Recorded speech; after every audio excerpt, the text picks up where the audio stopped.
Hi guys, and welcome to another episode of Finance for Founders, the podcast where we explore the untold stories of entrepreneurs, how they started, scaled, and shaped their business into success stories. Today, we're honored to have Nana Parry, a serial entrepreneur and founder of Tectonic, a company that's transforming how businesses understand and connect with their customers. Nana's journey spans from corporate success to mentoring startups and building a business focused on customer insights. In this episode, we'll uncover the pivotal moments that defined his entrepreneurial path, the challenges of starting and scaling a business, and lessons he's learned about leadership, resilience, and innovation. This conversation is a must listen for anyone looking to understand the mindset of a visionary founder. So let's get started. Nana, welcome to our podcast. Hey Samuel, how you doing? Hey everyone. Fantastic. Welcome. I'm going to give you a moment to tell us shortly about what you do and about your business. But before we do so, what we usually do with our guests is ask about 20 questions, quick fire questions. For each question, shouldn't even take you more than 5 seconds. And what that does is just give our audience a little bit about who you are, your personality, and the kind of person you are before we now get into your story, right? Yeah, sounds good. Let's go. Excellent. So, first question, tea or coffee? Tea. Night owl or early bird? Early bird. Early bird, roughly what time do you wake up or what time do you go to bed? Oh, I wake up around 6, between 6 and 6:30, and I also sleep late, so probably like 11:30 midnight. So I know for all the health people listening, I know I need to work on my sleep. Sure. Fantastic. Books or podcasts? Podcast. Introvert or extrovert? Introvert. Favorite season? Summer for sure. Mountains or beaches? Mountains. That's unusual. Yeah. And funny enough, that's probably what I will pick as well. Yeah. Are you more of a thinker or a doer? Oh, I'm gonna say thinker slightly. Okay. Do you prefer working alone or in a team? In a team. Are you a planner or more spontaneous? Planner. Do you prefer cooking at home or eating out? Eating out for sure. What's your favorite sport? Martial arts, any kind of martial arts. Oh, wow. So Yeah. MMA, boxing? More so like Wing Chun, Taekwondo, Kung Fu. Yeah, those Oh, ones. wow. Wow. Yeah, You're yeah. very much into their movies as well? Oh, yeah. Probably seen the vast majority of them, yeah. Are you into all this, is it manga and things like that? Oh, Mandarin. Yeah, I haven't watched it in a while, but yeah, definitely growing up, I was a huge fan of some of those. Yeah, probably where I learned some of these Taekwondo moves from, maybe back in the day. Who's the most inspirational person you know? Oh, probably maybe cliche, but I think it is my mum. I think it is my Your mum. mom. Yeah. What's your go-to comfort food? Oh, probably a burger. Yeah, probably a burger. I tell you what, right? Every time someone asks me what my favorite food is, they're expecting, Chinese, Yeah, what kind of fanciful. Listen, give me a burger, a any quick day. juicy burger any day, and I am good. Yeah. I am absolutely good. Um, your favorite holiday destination? Probably Greece, I would say. Greece? Yeah, Greece. City life or countryside? City life. Cats or dogs? Dogs. What's one gadget you can't live without?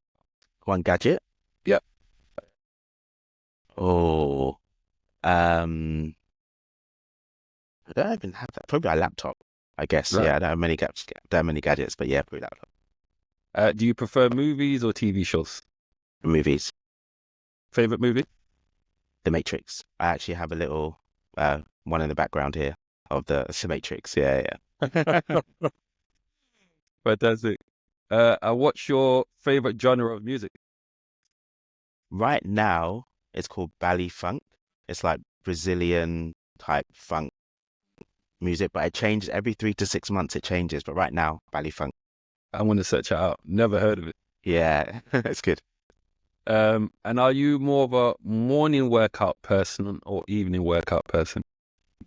Right now, neither, which is bad, but I'm definitely more morning. Fantastic. Yeah. I can, to be honest, when I asked you about your night owl early bird, for Mm, me, I just don't know. It switches for me. It depends what time of the season. mm. And I'll be honest with you, even as today, maybe I went to bed about 1 and I was Oh, up by about 5:36. So nice. it's not good. It's not good. You said Nah, nice is actually not good. And the it's not funny good. thing is, I'm in a season right now that I go to bed consistently with my Apple Watch just to monitor my sleeping habits. Mm, Right now, I think I'm on about 5.5 hours, but I really need to get it up to at least maybe 7 hours at least. yeah, yeah, At least yeah. 7 hours. I would love to get to do that, but I just think I've just got so much to do with And work and well, we've got and business and AI. everything. Yeah, AI's got right. to take care of half of it. You know, get that, get that 7 hours in through AI. Absolutely. Absolutely. Absolutely. So, um, once again, just want to appreciate you for being on our podcast, Nana. And the first thing I'll ask is, tell us a bit about yourself and what you do. Yeah, sure. So, I've been launching businesses, running businesses for the last just over 10 years.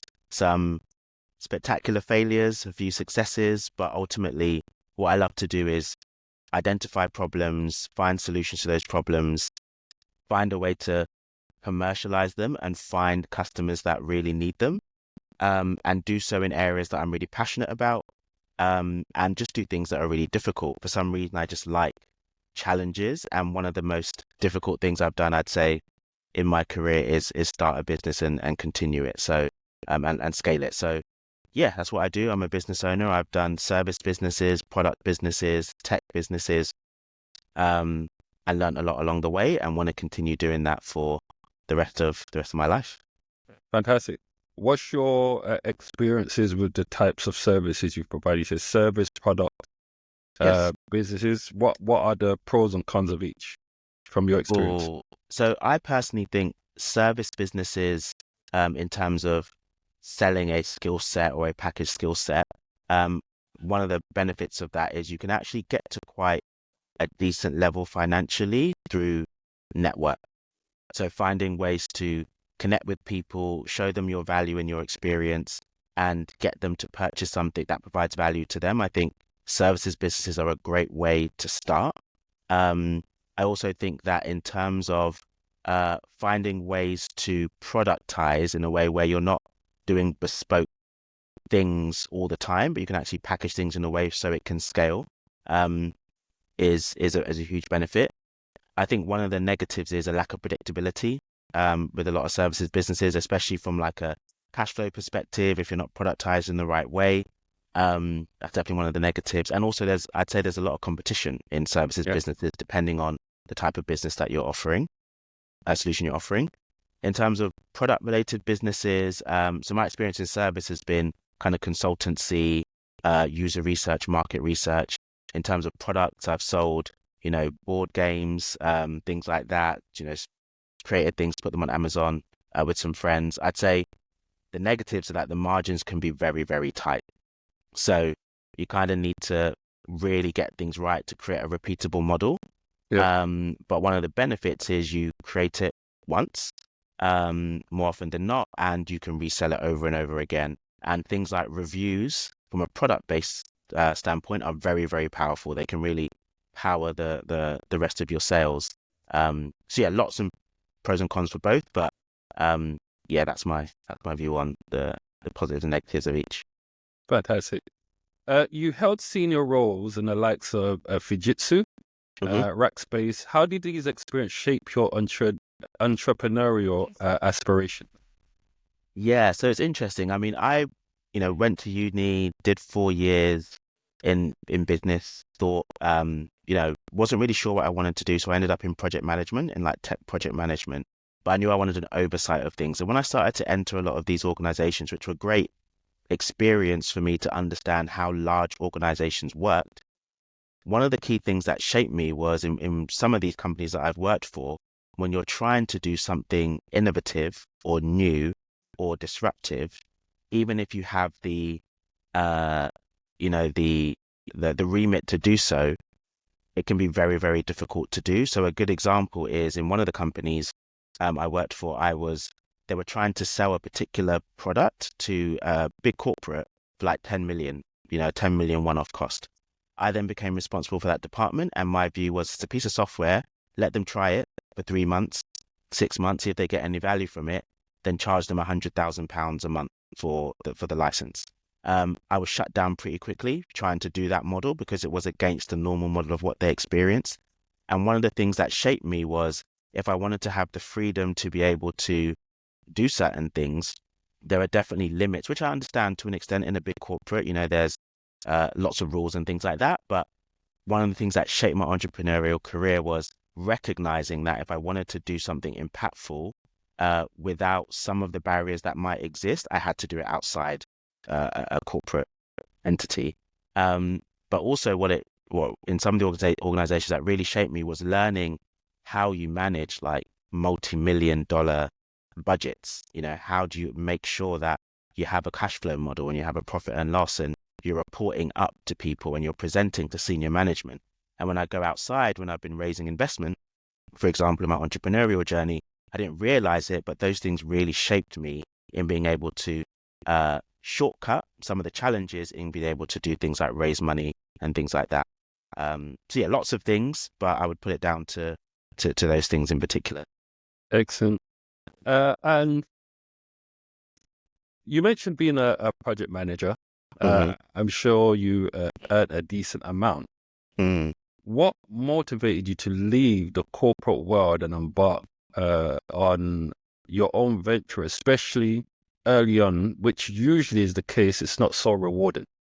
I mean, first of all, I hope my parents aren't listening to this because they're going to be very upset as a reminder that I left the company.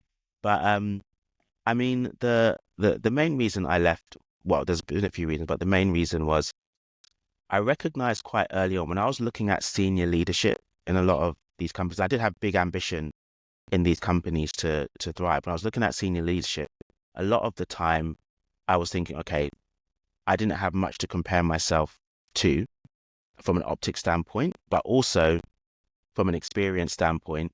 And I knew from an early age that I wanted to be wealthy, and you can create a lot of wealth and get, be paid a lot in corporates. But one of the reasons I wanted to be wealthy was because I wanted to start a school that was like some kind of school to help young people.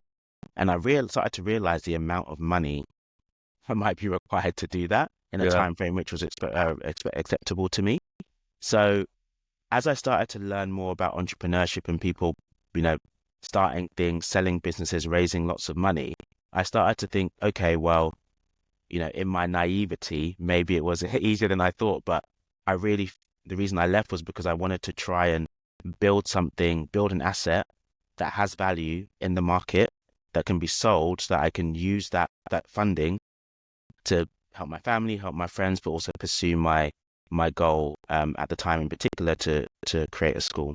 That was the main reason. And I knew that I was young, like the earlier you start, the mistakes are going to stay with you, but it's also going to be a lot less risky.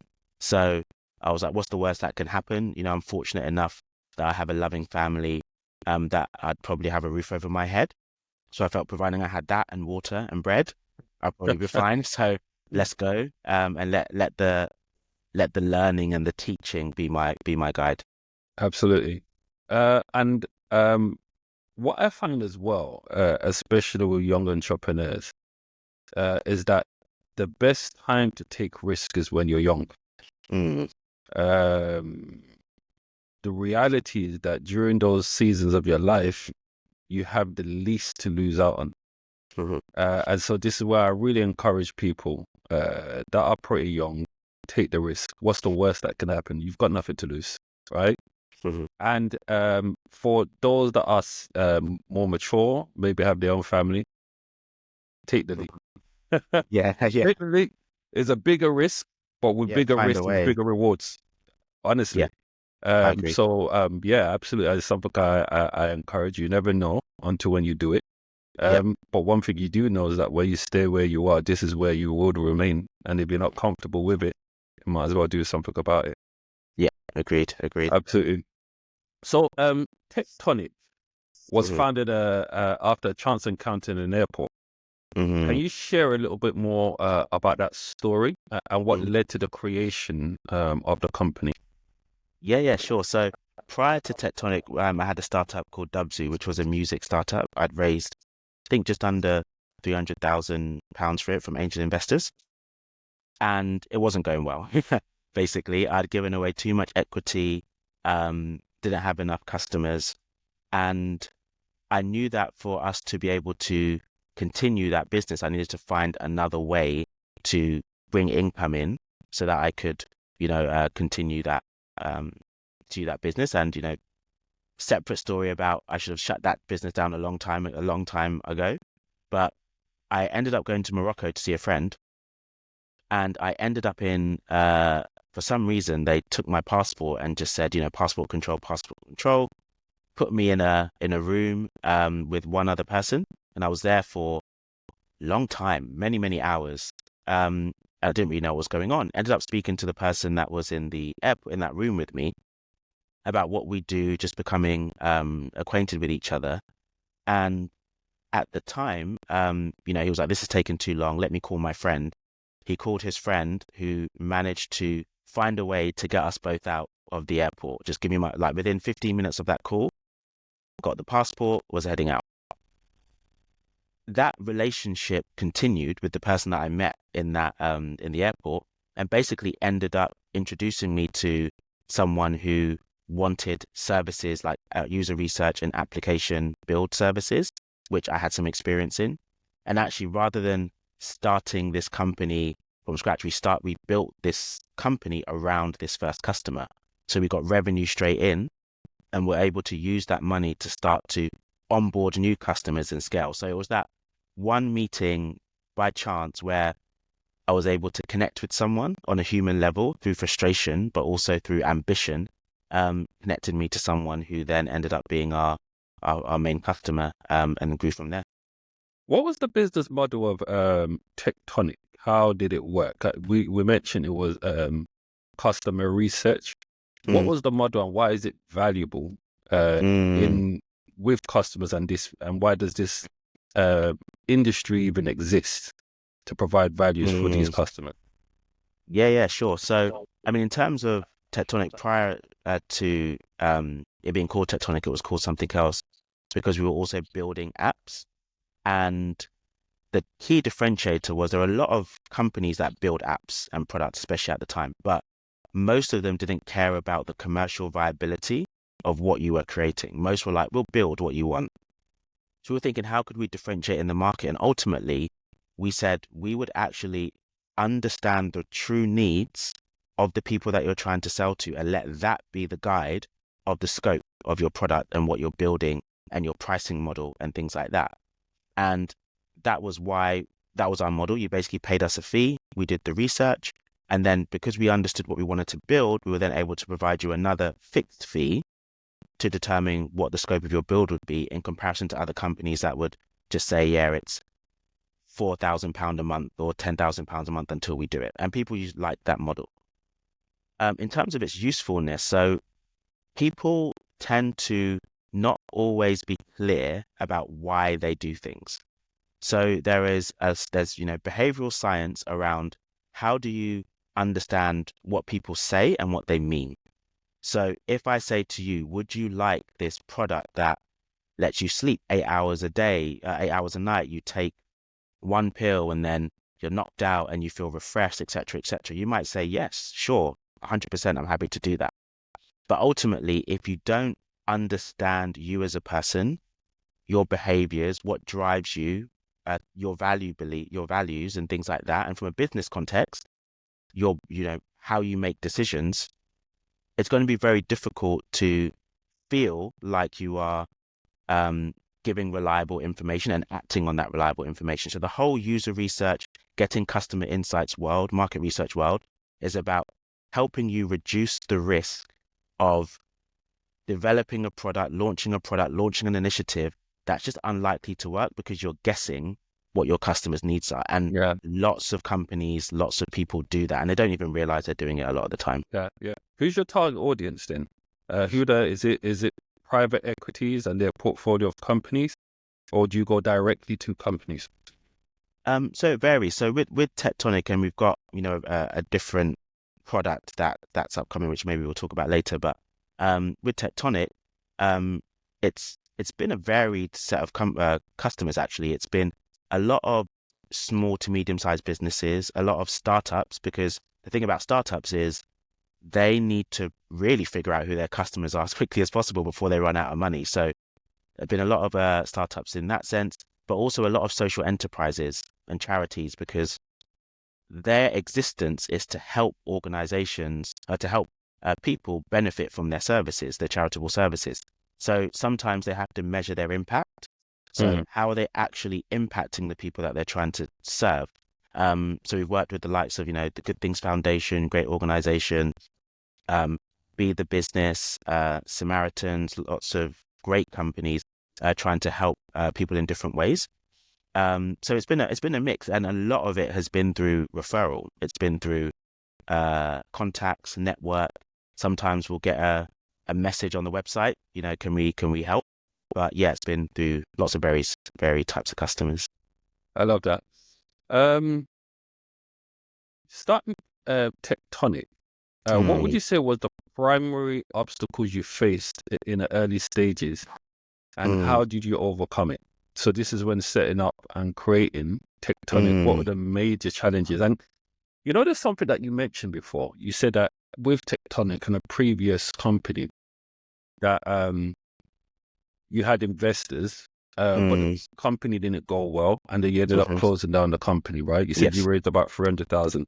Yes. How does that affect you as a person, your confidence to start another company again, your relationship with investors? Like, how is the dynamic? So this is all part of one question in terms of the challenges you face, but also the challenges of starting and scaling a business, but not going to plan, and also communicating some of your failures to potential investors or investors that had already invested in the company. Yeah, sure. So I'll start with that particular challenge of shutting down that business and communicating that to investors. So one of the biggest challenges around it was an emotional challenge and a psychological challenge, which was I failed. Basically, I've really tried. We've tried everything. We ended up turning it into a different kind of business, and it wasn't working. And recognizing that people would put in their own money, however they got it, their own money, with a view that I was going to make them more money, and I failed in that. And the challenge was obviously feeling like a failure. But then when you have a good team around you that are on the journey with you, and they can really help you understand that, first of all, no one put in any more money than they were willing to lose. And we were really clear about that at the beginning, because these are risky investments. And secondly, that with a mentor of mine, a really great mentor, one of the things he said was, sometimes you need the scars of battle to live with you, because some of the mistakes that I made, I have never and will never make again, because they're literally on my heart and I remember them. So the challenge of communicating that was hard from an emotional, psychological standpoint, but because I've invested a lot of time in picking the right people to invest, who, I have, other than maybe one, I have strong relationships with all, I think it was 13 investors, everyone who invested, who are still interested in what I'm doing now, what I'm doing in the future. And it's all about how you communicate. It's about leaving everything clear and showing that you really tried, but at this time it didn't work out. So that's that particular challenge. I'm happy to talk more about generally. Yeah, please. Challenges of starting something like Tectonic. So, I would say that one of the biggest challenges is just managing cash flow in conjunction with the type of business model that we had, which was basically 50% paid up front, 50% paid once the project was complete. in line with paying the people that you actually need to pay to fulfill the services. Yeah. So that was just a harsh. There's different managing a P&L in a big corporate than you're managing it with your own business bank account and having to, fulfill invoices, etc. So I think managing cash flow, the way I overcome that was, first of all, to speak to a friend who was in finance to help me structure the business better, so I understood when there might be a problem, because I was kind of doing it month to month and not really understanding when there might be a problem. But also just spending more time recognizing that this is a financially driven business. Like, you can only provide value to customers if they pay you, and you need to be able to use those resources effectively to be able to give them the outcome that they need. And once I started to try and simplify the mental model of it, it really helped overcome that challenge of, I'm not sure what's going to happen next month, this month, what do I do? I think another challenge is people management. Again, I managed, I think I had a team of 120 people when I was at my most senior in one of the organizations I worked for, had 6 direct reports, all of this kind of stuff. But managing in that scenario versus managing a startup that's trying to grow, and overcome certain challenges, the biggest challenge was not recognizing that people were different to me. Yeah. That actually people have different motivators and, different ways in which to engage with them to get the best out of them. And doing that under cash pressure, under growth pressure, can be very difficult. But once I started to do things like put in the weekly meeting with them, not just talk to them about work, talk to them about their personal lives. I started to build a view of who these people were and how can I get them for us to work together to achieve some of these outcomes. So yeah, there's a few that come to mind. Fantastic. How did you overcome you mentioned that you invited a friend who was in finance to come and give you some advice. Mm-hmm. What were some of the ideas or advice that he gave you in terms of sorting out your cash flow issues, and also whether you were able to get some advice on people management from maybe a mentor or something along those lines? Yeah, sure. So some of the things were, for example, this was before I think we had Zero, the platform, but basically created a very seemingly complicated but clear for me spreadsheet that had specific formulas in there that meant that I was able to start predicting things. Yeah. So doing more kind of forward thinking, cash flow management and stuff like that. And then also scenario building. So we had like a low risk, medium risk, high risk scenario where if we were able to get 50 customers in the year versus 30 customers in the year, what might that look like, and what kind of people would I need to be able to run that business? So just generally being a bit more forward thinking and putting time aside uninterrupted to focus on that. With regards to feedback or advice, I remember I went into a mentor one time and I was saying I was having some problems with motivating the team, or energy didn't seem right, etc., etc. And the first thing he asked me was, did X person have a cat or a dog? And I was like, I don't know. It's like, how many kids does this person have? What do they like to do in their spare time? And I really, really struggled to answer those questions. And that experience has always stuck with me in terms of, if you want to understand how to get the most out of your team, understand them as people. And it links very much to the customer insights, user research work. And that was the annoying thing about it, because I do it every day for clients, but I couldn't take the parallel into a really important leadership conversation or experience. So that's one piece of advice. And another one is just the more transparent you are, the more trust you gain. So rather than feeling you're in this ivory tower dictating, it was really helpful sometimes to be like, I don't know the answer to this. Can you help me? And that fostered trust and created a flatter hierarchy with regards to leadership. That meant people felt like they could voice their opinions. And that's been really, really helpful as well. That is absolutely fantastic. Um, my next question is, you made mention of it just now. What strategies and methodologies does Tectonic employ to gather and analyze customer data effectively? Interesting question. Yeah. So, I mean, first of all, we have to kind of define the types of data. And most of the data we deal with is qualitative data. So, conversations, thoughts, feelings, views on feedback, etc. So, not the quantitative tick a survey box as much. In terms of the methods that we employ, so we'll do customer interviews. So, actually sitting down with an individual virtually or in person. You pay And them? sometimes it depends. So if it's the participant, if it's a business, like someone in a business role, it's more of an indication of a value of their time rather than asking them for any answers. So it might be a case of we'll give you this voucher for 45 minutes of your time. And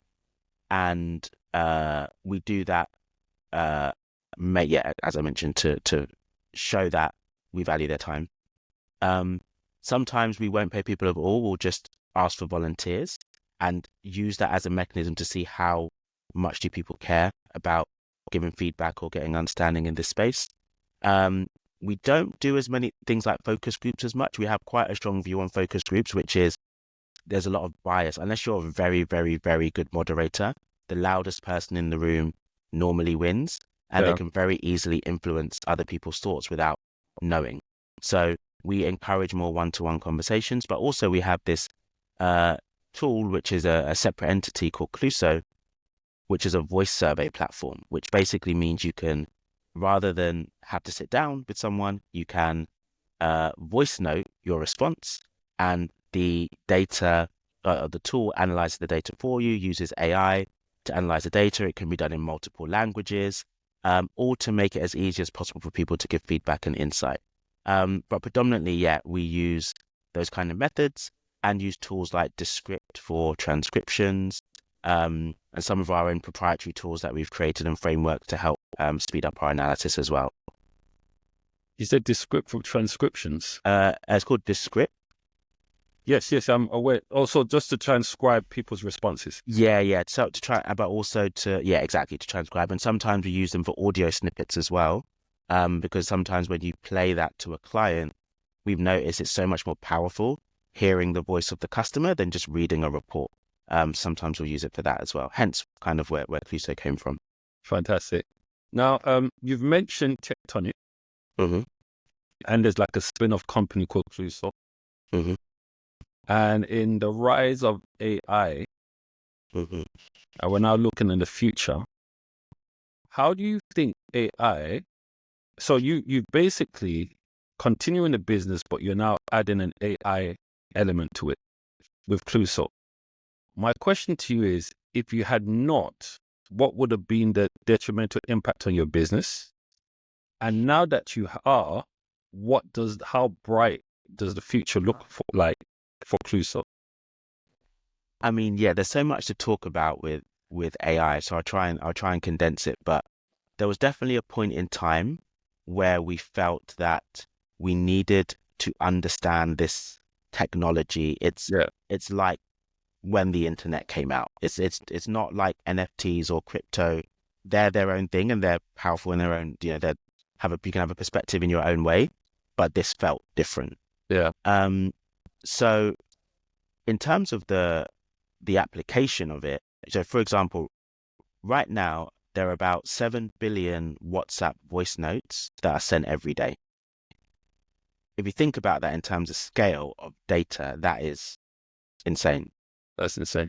Then you think about the fact that we're over surveyed.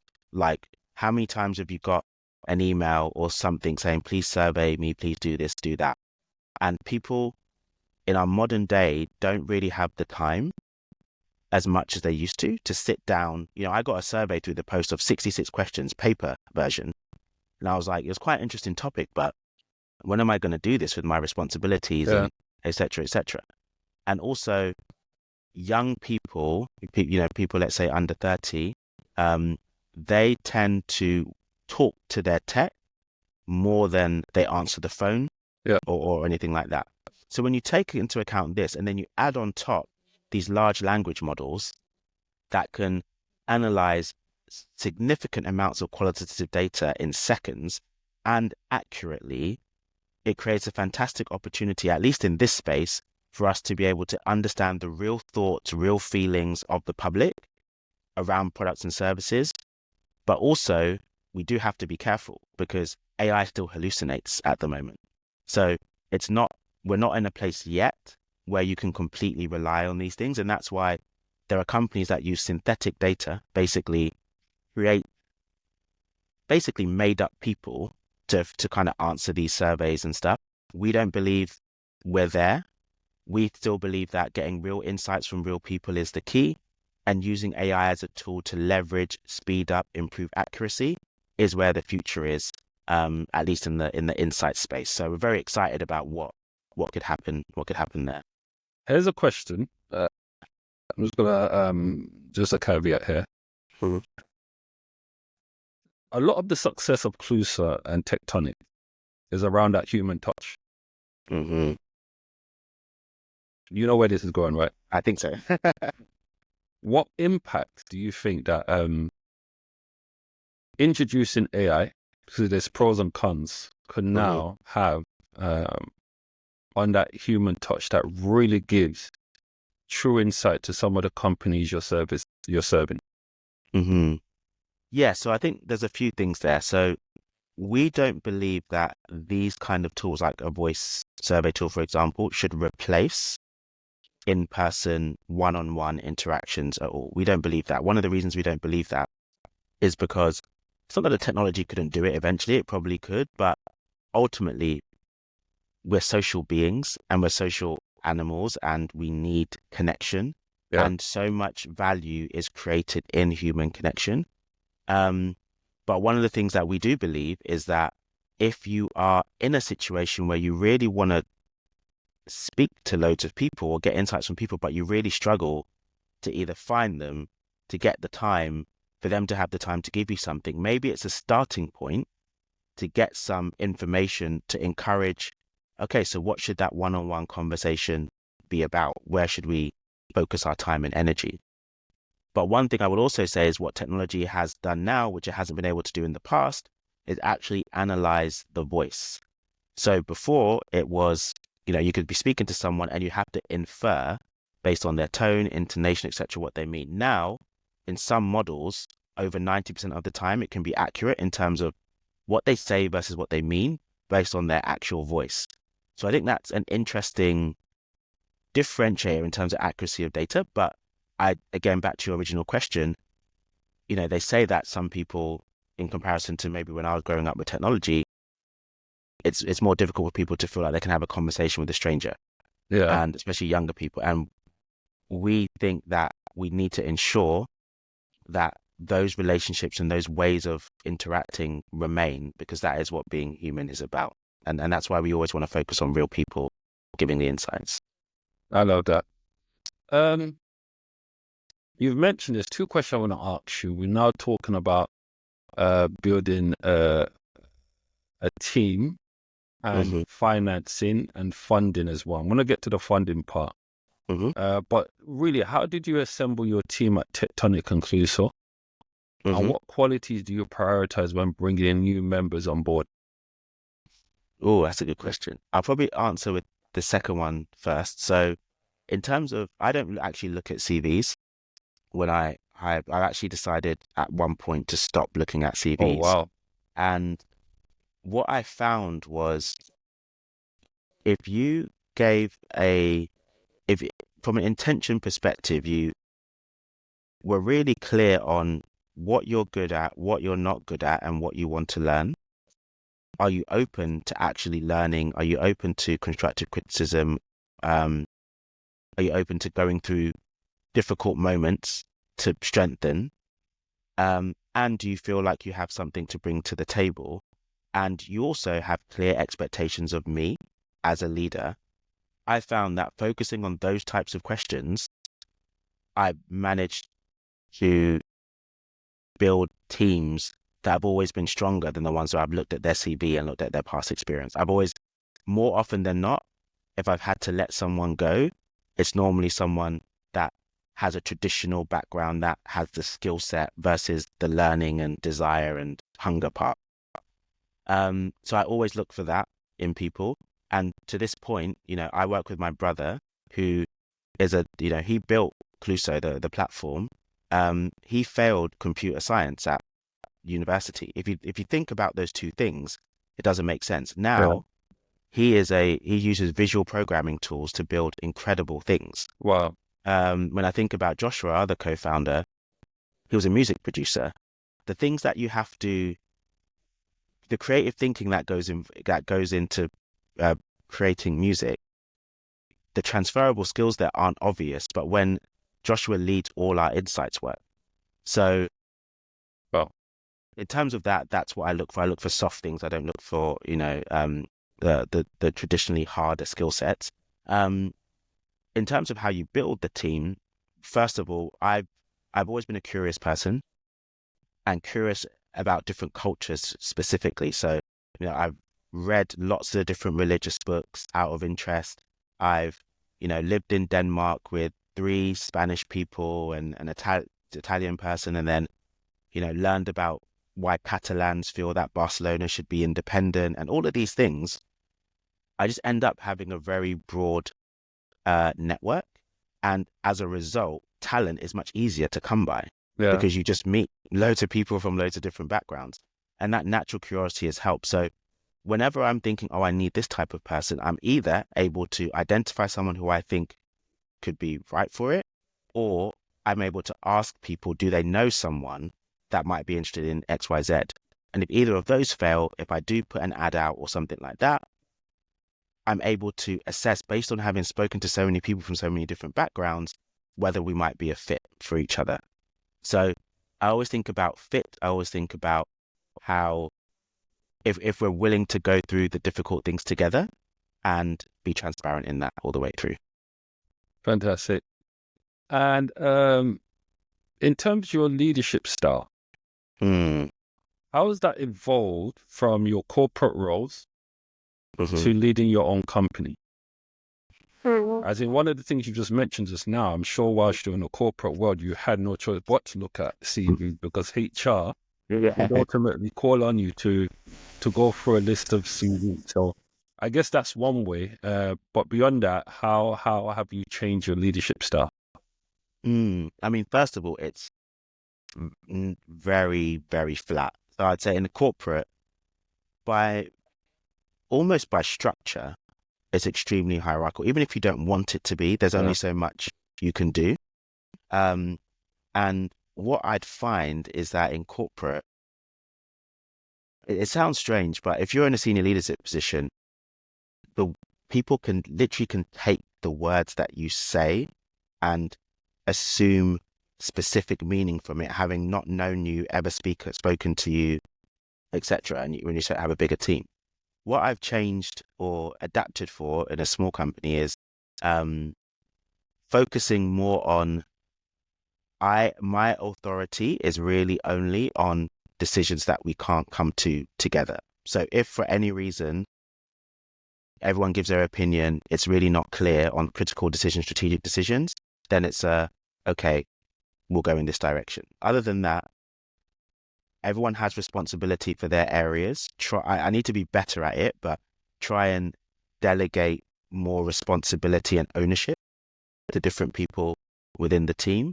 And I very much take a more experimental approach. In corporate, it's, it feels like you got to get things right first time. When you're starting something new, you kind of have to experiment to know what is going to work. So taking that leadership style and trying to bring that into other people as well, and especially new people, young people that come into the team, it's like making mistakes is part of the game. You're not going to improve. We're not going to know what's going on unless you actually make those mistakes. So those are a few of the things. Less hierarchical, definitely send the energy of making mistakes is okay, and finding ways to leverage our skill sets to give people ownership in their day to day. I love that.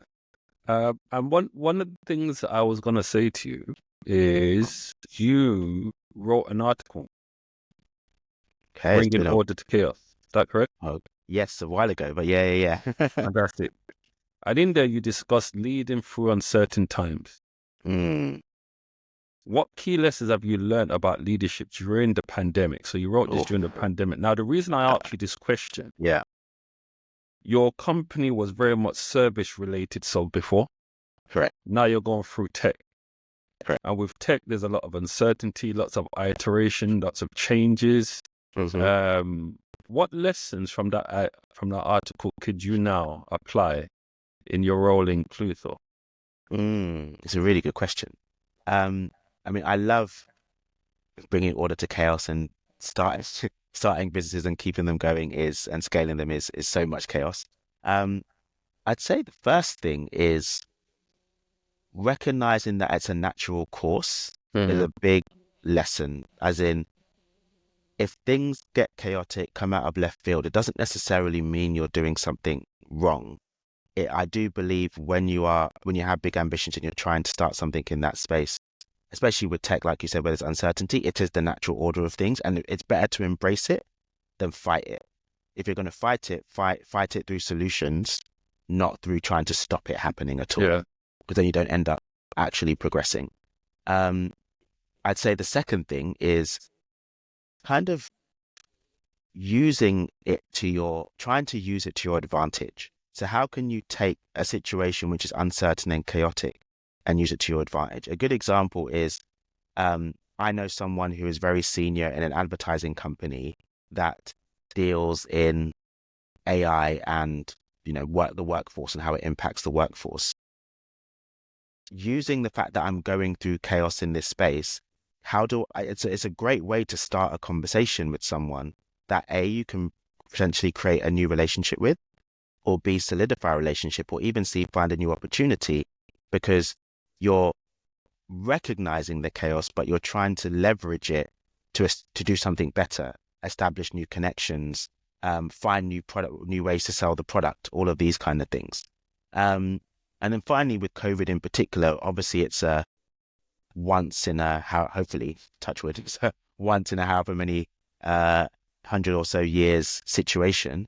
I really learned that as much as you said, I had a service business. Now this is Cluso's more tech. It's still all about people. And when something like that happens during COVID, you realize it really is about people. So whilst people made mass redundancies Mm. and things like that, we all came together and we were like, everyone's going to cut their salary. Basically, we did unfortunately have to let one person go, but for the most part, everyone has to cut their salary, and we're going to just try and push through this together.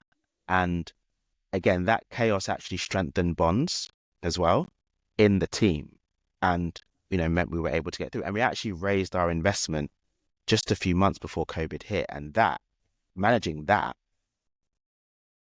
expectations with investors, new relationship with investors, trying to get losing 80% of our clients, having to build that back up. If anything, that strengthens how people can come together and really work together. I was going to ask you if you can name an instance where you faced significant setback and navigated yourself out of it, right? But I may Mm, pick up from that COVID story just now, losing mm. 80% of your clientele, letting people go. Talk us how you overcame that. That wouldn't have been easy at all. Straight Yeah, after that a funding as well. straight after funding. I think we got the funding. I want to say the money might have arrived in December or January, and I think COVID hit in March. I Mm. think. Well, when it really started to bubble up over here. Um, I mean, hmm, huh, um, in terms of overcoming, the critical challenges were keeping a high performing team together, trying to keep the business going at all, with the fact that we were obviously seen as not a critical part of their journey, because they were able to, kind of pause things quite quickly. And also my own personal situation, like the personal emotions that I was going through being a business owner, but having elderly parents who I couldn't necessarily go and see, and et cetera, and wanted to make sure they're okay. So, I mean, overcoming it, I kind of come back to it. Having the right people around, like team mentors, etc., is really helpful. But what was interesting in this situation is no one had been through a pandemic before, so you could only get so much advice. But for example, with the client piece, as we were losing clients, I was able to go to a mentor and share what we were going through. He had recently become the CEO of an organization. And he said, look, we do have this project that I'm actually not sure what our customers think of it. Let me run it down the ring and see what people think if we could do something. So that, getting into sales mode in a different way was a way of overcoming the challenge, because everything had changed by then. So you can't do things in the same way. So going a little bit more network based, a bit more strategic in our sales approach was one way to overcome it. Secondly, from a financial standpoint, it was things like, having more interactions with the team, one-on-one interactions. Also, like, just doing the maths of it and being like, are we going to be able to keep this thing going?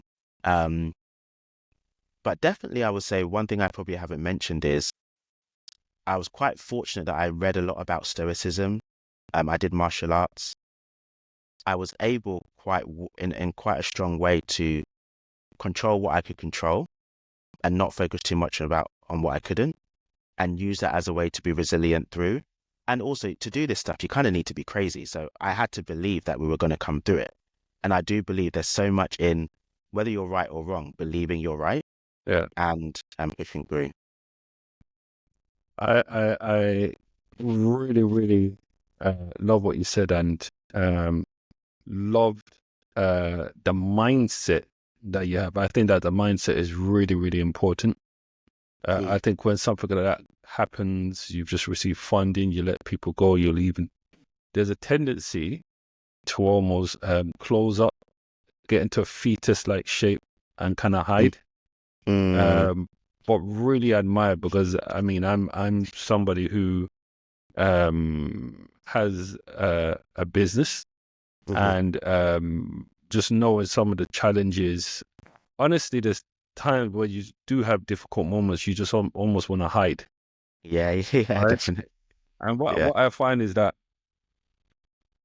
in the past I've done it, but I've done it temporarily, knowing that after a day sleeping in under the blankets, right, it's time to go again, right? Yes. And I think that some of these lessons are some of the lessons that some new entrepreneurs get into business are not aware of.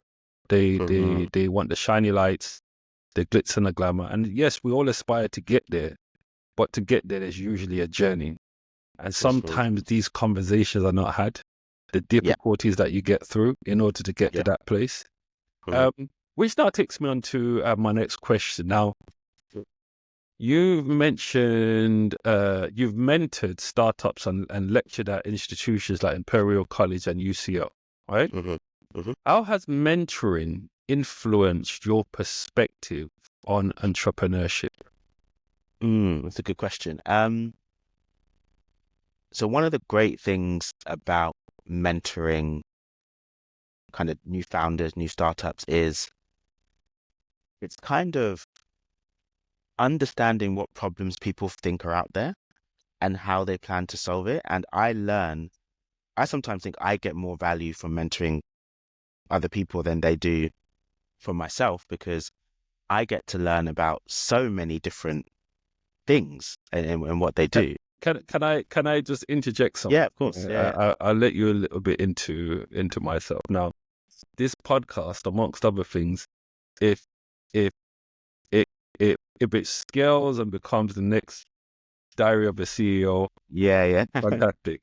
But honestly, I think that listening to other people's stories, networking, having conversations, right, is priceless.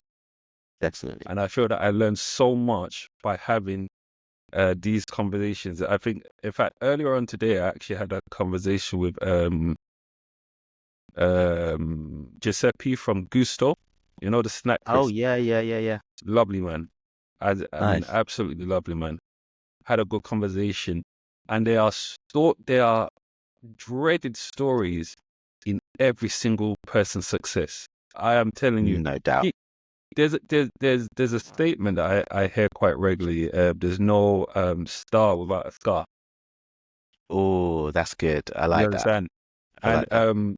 though you see them come out at the end of it with a shiny trophy, what they've gone through to overcome certain challenges, to build the resilience to get to that place. Mm-hmm. I tell you, it's no small feat. So I certainly commend you for that. So, but please continue Yeah, all about good. mentoring, and you saying that you actually feel that you're learning when you're mentoring other students. Yeah, definitely. Yeah. So through Barclays, Eagle Labs, through Hatch Enterprise, some of these great organizations that support founders, um, yeah, I just learn about completely different products. Like at Imperial, I lecture about customer discovery, customer insights, and all the startups that I work with there are predominantly um, climate change startups. So when I hear about the stats of, how much we consume, how much is wasted, and the challenges that they come across, I don't need to, you know, fortunately for me, I don't need to go and read about these things. They're telling me all of Yeah, these things through conversation. I remember much easier through conversation than I do through reading. So that's super valuable. But also I think it was a really good friend of mine who said, like, there's some people that are kind of do their own thing all the way through and then give back at the end. And he said, we should really try and just give back what we can through the journey. And that's always kind of stuck with me. I was having a mentor's chat just last week, and I said Tectonic, we're a small company, and she said, "Whoa, you see yourself as a small company? What does that mean for me?" I said, "Don't I? It's about thinking about the word. Small doesn't mean insignificant. We're all significant in our own ways, but it's about being able to have that conversation and recognize that I was where she was. yeah. We all had to start. And I will say, in the 7, 8 years that Tectonic's been in existence, at least twice it's been nearly gone. Like Wow. the company's nearly died completely, and you have to find a way to keep it going. So I would say I really like that star, or no star without a scar, or scars maybe in plural, because being able to mentor and give that back. And also, the first thing she said in that call was, when I was explaining my background to her and I said I'd failed, she said, it's really refreshing to hear that you failed and you're still here and you're still doing something. Because in the UK, we're so risk averse, and compared to the US, where Yeah. failure is more revered or more accepted, it's nice to be able to give even that one person that feeling that that's okay. It's actually part of the journey. I love that. Um, Now we were mentioning just now about you educating startups and businesses. Hmm. By the way, how do you get into that? How do you get into Uh, yeah, that's a good question. I remember I did some cold emails at some point just to say I can talk about these things if it's of interest to I emailed different entrepreneurial departments, and then I also uh through network as well, because sometimes an accelerator program, someone would know me from an accelerator program, they would ask me, and then it kind of all happened from there. But it was a bit of network and a bit of cold emailing. Yeah. how, in terms of your overall business? You actually mentioned it earlier on that you have to become creative with your market. How important is networking for you? As in, seems to every time I speak to you, this seems to be a real major aspect to your business, right? Yes. Um, the impact and the power of networking. So, talk me how you go about it, how you go Mm, about networking, how hmm. you summon the courage to go and network, because a lot of people can't, believe it or not, Mm. right? Tell me how to talk us through it. Yeah. So, I mean, in terms of its importance, I would say it is a bit cliche. It's not just who you know, but it really, really helps. I would say, because um, there's so you one of our customers this year was someone who I met 10 years ago. And one of the reasons I think that the average age of the, millionaire entrepreneur is something like 47 or something like that is because they've had time also to amass relationships Yeah. and being able to understand how to use them in the way to help them and help others.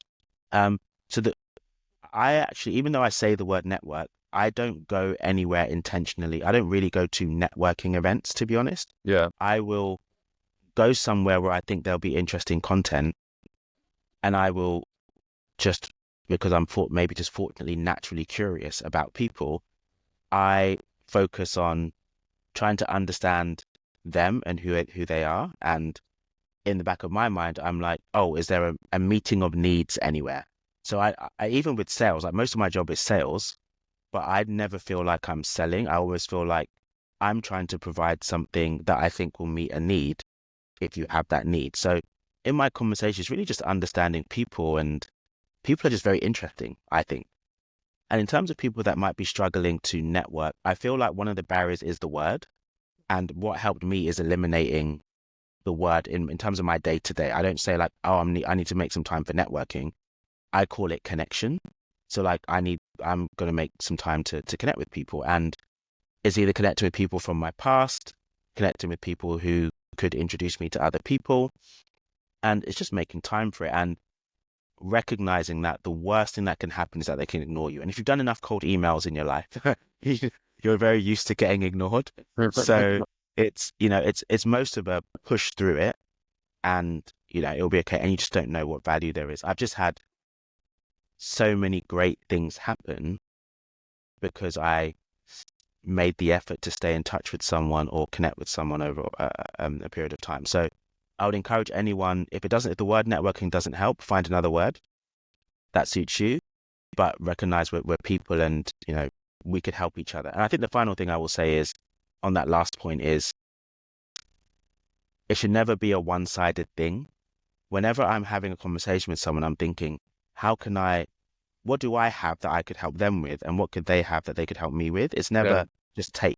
And what you realize is when you give to others, it's not actually as common as you think, especially from strangers. And when you're able to do that, people remember that, I think. So I do think that's been of extreme value in our journey so far, and will continue to be. That absolutely what you just said is gold dust. It is gold. And so moving on, you've mentioned about networking. Let me ask you a question, and I'm gonna go outside of the box here, right? Right. In the rise of AI, how effective do you think some of these utilizing AI for like mass outreach, and how effective do you think that has been when it comes to network? Because what I've realized with AI, as effective as AI is, I think one of the positive about AI is going to lift everybody's standard, right? True. Because Yeah. AI is going to become the norm. So a Agreed. cold outreach generated by AI 4 years ago would have been very appealing. But now it's anybody that does it is going to be generating the same thing. So now you have to think, Yeah. okay, what can I do to up it? Yes. You understand what I'm trying to say? Yeah. I do. So what are the positives, the cons of mass email generation, and which approach do you tend to take as well? Yeah. So I would say that if we're talking about AI and email, like cold outreach, those kind of things, I think the struggle is that we still know what an AI email, I think we know what an AI email looks like. Yeah. And people are wiser to that than I think a lot of the people who are using these tools recognize. Yeah. So in my view, when we use it, first of all, we don't have like an email provider that like does thousands of emails for us. We use, for example, I'll give you an example of what we do. So when we're not sure if a particular profile is our ideal customer profile, we'll use AI to help research the profile and understand like their job description, their objectives. We'll look at articles that they've done, put it into AI to help understand what might be interesting to them as an experiment. We'll then use maybe like Claude or something like that to draft an email, but then we never, ever, ever send that email because it talks in a specific way. What we'll do is we'll draft it and then add our human touch to it, knowing that it's going to a human being. AI doesn't necessarily know doesn't know the human it's going to. Yeah. So I do think, I've used in the past, some years ago, these cold emailing companies, and for me, for whatever reason, they never worked. And I realized, and network's always been great, like the connections that we have. But when we have been successful in getting a cold email, it's because it's something like, hey, we did some work for this company. We think it could be helpful to share what we've done in the past to see if it's useful for you. The kind of thing that you might say in a coffee chat. And I don't think AI is there yet in using that as much context as you can give it. So my view is it's very dangerous. You're going to get, the email response rates are going to drop even lower. And actually, I think the best way to reach people is probably to direct mail them, like send them a letter. I think that's probably and just like seasons, why is it that everything in the 90s fashion ends up in 2020 and everything in the 80s, that's how it works. And it's the same with this, in my opinion. It's funny that I think that letters are on a come up. Literally what you said, Definitely. I think it's come round full circle. I think that we've been so digitalized, so people want something Yeah. different. It's a bit like online events. Everybody wants to be in person now, Yeah, exactly. There's now Exactly. a rise of Central London, I'm there. Yeah. You know, is that Yeah. and I think one of the reasons is that people do want that human touch. Yeah, I agree. I think people want that human touch. I feel that we were created to coexist, and so Yeah. people actually want that human touch. Yes, online and Zoom meetings, and especially through COVID, everything was online. I think now people have become, what's the word? Is it digitally sick? Yeah, or You like know? they brought digital detoxes in for a reason because people are like, this is just mad. Like Yeah, WhatsApp, yeah, email, this, that, yeah, etc. So yeah, yeah, yeah, I yeah. agree. I agree. And you know what? I would also say that human touch could help as well with mental health. Now I'm going left here. Okay. And I was going to say to you now that as a business owner, hmm it's commonly said that it's lonely at the top. hmm Mhm. How have you managed to overcome mental health, hmm to deal with some of those challenges, making decisions in isolation, hmm carrying the weight of the world and the number of staff you have, and making sure there's money in the bank account to pay people at the end of the month? Um, what do you do to ensure that you are mentally healthy? It's a good question. So I think I'll answer it in two ways. I think there's work I've done previously to reduce the heavy impact of it, and then there's things that I do now to ease the pressure. So there have been some really great books that I've read um, back when I used to read books um, that have really helped. So there's a book called Feel the Fear and Do It Anyway, a book called Ikigai, um, a book, The Chimp Paradox, Yeah. How to Be a Stoic, which was probably a bit too far for me, but I took the bits from it that I needed to. Um, yeah, just some transformational personal books, The Alchemist, things like that that really helped me understand myself. So I think the first thing that I did in the past was understand who I was, my needs better, and try and own some of those things that I might have, being an introvert in what felt like an extroverted world was always quite tough as a business owner when I started out. But once I started to own the power of introversion and the power of using that to get what you need from people and in terms of leadership, in terms of the team and openness, transparency, that really helped my mental health. Because I was like, I only then, quite late, I would say, accepted who I was in terms of who I am. Then, now, the things that I try and do, I recognize that, with life being as it is, every 3 weeks, I need to be somewhere out of London, basically. It doesn't have to be like abroad necessarily, but I need to be somewhere where my mind can be free from the day to day. Because the thing that I struggle with is working on the business when you're working in it so much. Yeah. So you need to step away and do that. These are all things I think I could be better at, but that's one thing. I do play video games, and while some people find that stressful, it's one of the few times where I'm not thinking about the business. So when you're as you said, when you're owning the business, when you're responsible for certain things, it's hard to not think about it all the time, basically. So being able to find something where you can really zone out, and video games has been something that has helped me.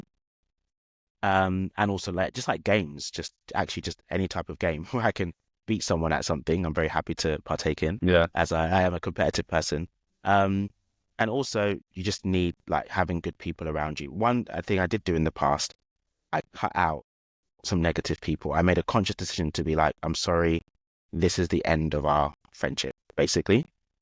And as difficult as that was, it made it such a huge impact on my day-to-day life in a positive way. So yeah, I think those are the things that I describe negative people.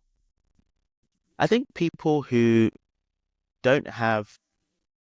not even don't have your best interests at heart as much. It's like, because not necessarily everyone has to, but I would say people who would more likely discourage than encourage. Like, fair enough, discourage if you're really, really, really concerned about someone, etc. But the people who are like, oh, but it seems really hard. Are you sure you want to do that? Like, I don't know. I just feel like when you're in this mode where you have to be irrationally positive to get through the day, you just don't need that around you. Yeah. And there's people you do need people who can constructively have conversations with you. That's different to being discouraging. And then I've had instances where, I'm telling someone something and you could tell, like, for example, when I left the company to start my own business, people didn't want to hear that because I was invalidating that maybe their reason for staying or the insecurity about starting, or if I was raising money and etc. So I stopped telling people certain things because of my assumption about their reaction. And I started to box people. So, okay, I'll talk to you about this thing. I'll talk to you about this thing. Because one thing especially in the tough times that keeps you going is the positive energy around you. So, I don't know if that answers your question. No, it but does. Yeah, that's where I ended up. Yeah. It does perfectly. And I got a few more questions, just a few more. Yeah, sure. Before we let you go. Good. What steps do you believe are essential to encourage diversity in business? Now, it was said, I saw a stat recently that 2% of funding goes to diverse or minority, should I say. So what can we do to encourage more diversity within the business ecosystem, startup ecosystem? This is a difficult one because I have many, many thoughts about this, but I can tell you some of the things that I do or try to do. So as I mentioned, the nature of my curiosity is that I know a lot of people from diverse backgrounds. And as a result, the team just ends up being diverse by itself. Like, I don't need to try for it to be. I'm in London, one of the most diverse places in the world. So I would encourage, if I'm trying to extrapolate that into a solution for others, I would encourage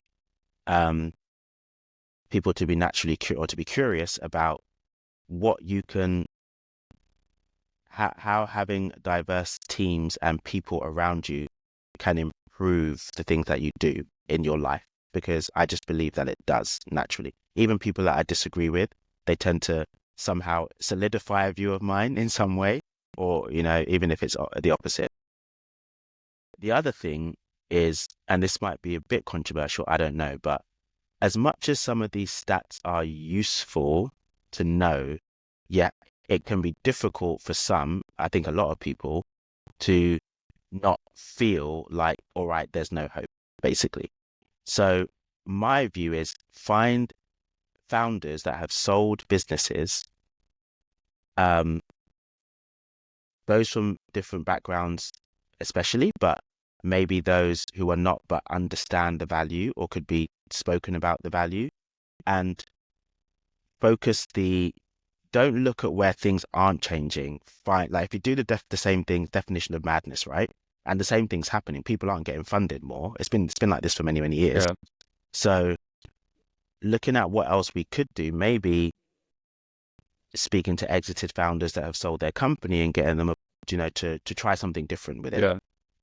And I think finally, it's as much as I think people of diverse backgrounds are over mentored, there's something about mentoring and there's something about practical application. Like when in the previous job I was in, I was working for the CEO of the company and in like a support assistant role. And other than sensitive meetings, I was in every meeting with him. I followed him around the country. I followed him to Japan, to Germany, and I sat there and I learned and I saw and I did things.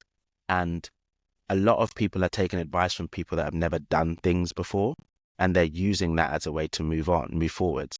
And I would say giving people the confidence in practically building an app, figuring out how to figure out what your customers need, how to price something, all of those things I think are extremely valuable. But I think the number one thing is like just get to know people from different backgrounds because it's so valuable. Absolutely. Honestly, I couldn't resonate with that enough what you just said. And now in terms of, you mentioned getting out people that's been in business, that have sold businesses, that have done it, been there. What's your strategy to get into these circles? People who have sold. We've mentioned off record, we haven't dealt with it in this meeting due for confidentiality. But in the process of selling a company or in the process or about to sell a company, right? Who do you reach out to help you sell? What do you, who are the people you network with? Who are the people that you've reached out to say, listen, I want to sell this business. Are you able to help? Yes, interesting. So with the first part, which is how do you get to know these people? So the example that I can give, there's a founder who exited their company. They sold it for multi-millions. We didn't know that person well directly, but someone we'd done work for knew that person really well. So we always talk about social proof and the idea that if this person that we knew introduced us to that founder, we're more likely going to be able to engage in a conversation than not, because there's that social proof that this person who I trust is introducing this person that they trust, let's have a connection. Yeah. So that type of thing has been the way that has been most successful for me. Getting into those kind of rooms, it's maybe going to some kind of event or really following people online. Like there's a lot of people that I follow online in terms of content that I might shoot a LinkedIn message to. Sometimes I get a response, sometimes I don't. But you'll be surprised how many people are willing to have a chat if you position the conversation in the right way. In terms of, the idea of selling a business, and, I'm very open about the fact that my journey is likely to be building something, selling it in a few years, investing that money, starting something else. And, there are brokers, there are companies that you can go to that you can list, there are websites that you can go to list your company. There are brokers you can go to who will actually facilitate your needs versus what buyers are doing in the market. But actually, again, I keep coming back to it, but just the people that the difference is like, if you're very, very clear about what you need, it's much easier for people to help you. Because a lot of people aren't actually, you don't realize it a lot of the time, but I've found a lot of people aren't clear in their request, so nothing happens.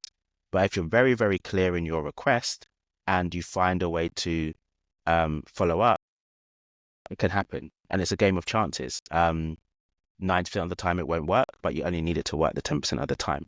So those are kind of people you can go to. But I found private networks and things like that have helped. But I think I've leveraged my network very well, and I will continue to do so.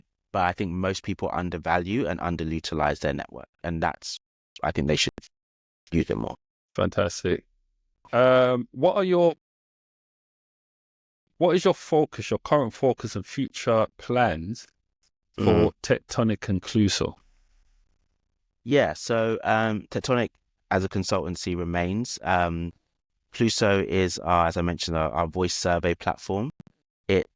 Our goal is really to help, whether it's local authorities, different organizations who want to better engage the public or participants in finding new ways to get insights on what their real needs are. That's our goal. So work with organizations, implement that technology, let them have a go, and basically use that to grow Cluso and see if we can help people get their voices heard more. Fantastic. And lastly, what advice would you give to aspiring entrepreneurs? What advice would you offer those who are looking to venture, scale a business, start a business, and the lessons that you've learned, really? Yeah, sure. So I think the main piece of advice I would give is just focus on step one, basically. So we are encouraged to think about the future a lot, plan a lot, but there's actually a lot of steps before maybe even getting your first customer. And a lot of people think about, how do I scale to 10,000 people? I just think, how do you get to the first one? Just focus on that and let everything come after that. In terms of other advice, I mean, I feel like I've gone through a lot of stuff personally, but I would say I think people tend to regret things they don't try rather than things that they do. So one thing I didn't mention is regret is a big driver for me. Just the idea of not being able to do something because I chose not to do it out of fear or something like that. I can't handle that feeling at all. So I would say better to try than not, but make calculated risks. Like, roof over your head is still the most important thing, your mental health and your physical health. So just make decisions for what you do in the context of that, in my opinion. And yeah, get to know people, because I started 10 years ago. I didn't have a successful business in year 1 or year 2 or year 3. You never know how things are going to work out, but just make sure your intent is there. And also, final thing is, I think it's been useful for me to express gratitude.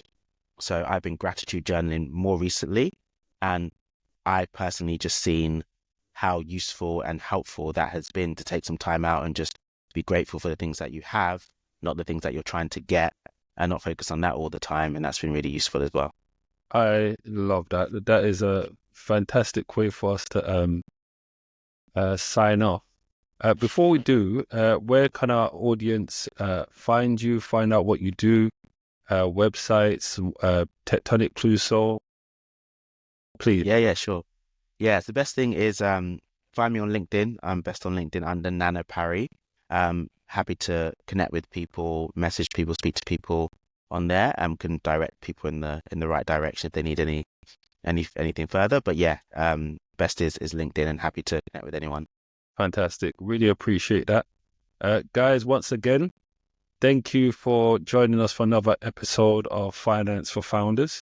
Please make sure you like, you subscribe, and you share. We're on YouTube, Spotify, and Apple podcast as well. So please do stay in touch. We will be here again next week, and we have an awesome guest. I won't tell you, but that person is booked in.